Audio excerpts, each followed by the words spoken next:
Top officials from Denmark and Sweden have been summoned for emergency talks in Brussels after the two Nordic countries toughened border controls. Stockholm recently introduced ID checks for travellers from neighbouring Denmark. RT's Peter Oliver has been following the meeting. Let's catch up with him. So it went. Peter, hi there. Happy New Year to you. How did that meeting go then? Hello.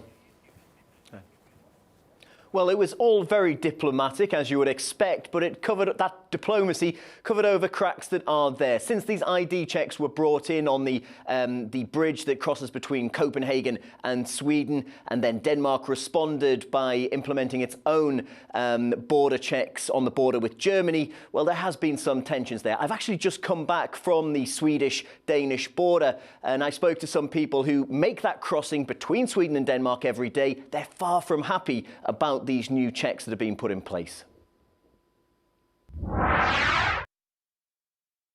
We've got 30,000 people who are working in Copenhagen, so lives are going to be ruined because of it. But no one in Stockholm cares what goes on down in Malmö, I'm afraid. An extra hour to get over here from an airport, I mean, it's absolutely ridiculous. You're being herded and queuing up to basically get home. I mean, it is absolutely ridiculous. No, I think it's hard for people that work in Copenhagen and live here, or vice versa. So it's really a dreadful situation for those.